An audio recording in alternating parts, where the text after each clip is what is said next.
আসেন আজকে আপনাদের শ্বশুরবাড়ি নিয়ে একটা তিতা কথা বলি। আর এই তিতা কথাটা শুনলে হয়তো অনেক শ্বশুরবাড়ির মানুষজন কষ্ট পাবে। তো যাই হোক, এটা কিন্তু কষ্ট পাওয়ার মতো কোনো কথা না, এটাই কিন্তু সত্যি। অনেক আপুদের হাজব্যান্ড অসুস্থ থাকে, আবার অনেক হাজব্যান্ডের আপুরা কিন্তু মারা যায়। যেমন আমাদের কয়েকদিন আগে অনেক অনেক আপুদের হাজব্যান্ড মারা যাওয়ার পরে কিন্তু ভিডিওগুলো দেখি। আর সেগুলো দেখে বেশ খারাপ লাগে যে একটা মেয়ে যখন বিয়ে হয়ে শ্বশুরবাড়িতে আসে, তখন কিন্তু ওই কারোর সাথে কিন্তু রক্তের কোনো সম্পর্ক থাকে না। অনেক সময় রক্তের সম্পর্কও কিন্তু পর হয়ে যায়। আর ওই শ্বশুরবাড়ির মানুষগুলো কিন্তু সেই মেয়েটাকে কেন ভালোবাসে জানেন? সে হাজব্যান্ডের জন্য। আর সেই হাজব্যান্ডটা যদি হঠাৎ করে মারা যায় বা সে অসুস্থ হয়ে বিছানায় থাকে, তাহলে কিন্তু আরও বেশি কষ্ট হয়, তাই না? আর সব থেকে বেশি কষ্ট হয় সেই মেয়েদের, যে মেয়েদের হাজব্যান্ড থাকার মানে আছে অসুস্থ, তারপরও কিন্তু কষ্টের মধ্যে জীবন কাটছে। আবার অনেকের হাজব্যান্ড মারা যায়। তারপরে আমি বিশেষ করে সবাইকে বলবো যে আপনাদের হাজব্যান্ড মারা যাবে তারা কখনো যেন শ্বশুরবাড়িতে থাকতে না যায়। কারণ শ্বশুরবাড়িতে থাকতে গেলে অনেক রকম সমস্যা পরে হয়, সেই শুরুতে কিন্তু হয় না।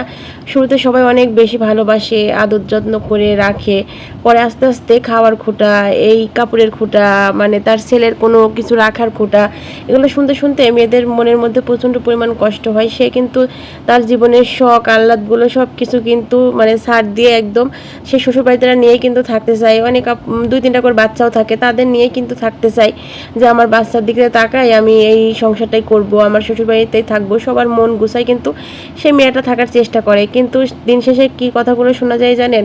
সেই তার শ্বশুরবাড়ির মানুষজন কিন্তু কথায় কথায় বলে তার ভাই এই টাকা রেখে গেছে, তার ছেলে এই করছে, তার বৌমা এই করছে সেই করছে। এগুলো আসলে প্রচণ্ড পরিমাণ শোনা যায়। আমার পোস্টে অনেকে আপুরা কিন্তু এই ধরনের কমেন্ট করে, শ্বশুরবাড়ি মানে কিন্তু অনেক কষ্ট যন্ত্রণা। আসলে এই কথাগুলো কিন্তু সত্যি, একদম মিথ্যা না, আমি কখনো বলবো না। কারণ এক জায়গাতে থাকলে কখনো অনেক সময় অনেক সমস্যা হয়, কিন্তু এই যে খাওয়ার খোঁটা, থাকার খোঁটা, বাড়ির খোঁটা, যদি সেই হাজব্যান্ডের বাড়ি না থাকে, যদি শ্বশুরবাড়িতে থাকা হয়, তাহলে কিন্তু প্রচণ্ড পরিমাণ শাশুড়িদের কাছ থেকে কথা শোনা লাগে। আর এই কথাগুলো কিন্তু অনেক সময় মানা যায়, অনেক সময় মানতে পারা যায় না। তার ফ্যামিলিতে ধুয়ে টুয়ে একদম শেষ করে দেয়। অনেক শাশুড়ি আছে তার মা বাবাকে মানে একদম ধুয়ে দেয়, এক কথায়, বুঝছেন? যে হাজব্যান্ড নাই, এখন যা সেই মেয়েটার তো মানে পায়ের নিচের মাটিই নাই, তাহলে কিভাবে সে মুখ উঁচা করে কথা বলবে? সে কথা বলার কিন্তু কষ্ট থাকে না, মানে বলার ক্ষমতা থাকে না, বা বলেও না, কিছু কিছু মেয়ে আছে।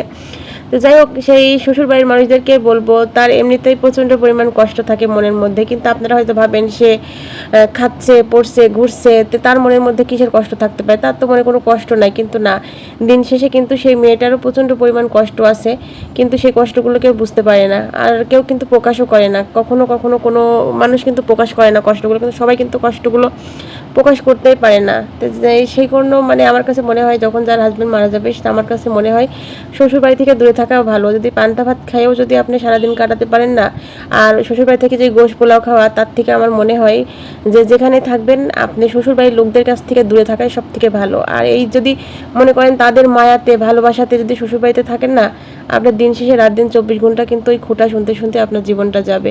তো যাই হোক, একটা আপুর মনের মধ্যে প্রচণ্ড পরিমাণ কষ্ট জমা আছে, এই জন্য সে আমাকে বলছিল, তাই আমি কথাগুলো বললাম। তো আমার কাছেও একই মনে হয়েছে যে শ্বশুরবাড়ির মানুষকে তো ওই বরের জন্যই ভালোবাসা পাওয়া যায়। এই জন্য বর না থাকলে সেই বাসাতে না থাকাই ভালো। তার যতই টাকা পয়সা থাক, শ্বশুরবাড়িতে যা জিনিসপত্র থাক, সেগুলো কিন্তু আপনার না, কারণ সেই আপনার স্বামীটা নাই যে স্বামীর বর্তমানে সেই জিনিসগুলো আপনার হবে। কারণ আপনার স্বামী তো কোনো কিছু রেখেই যায়নি। যাই হোক, এই ভিডিওটা এই পর্যন্ত। সবাই ভালো থাকবেন, বাই বাই।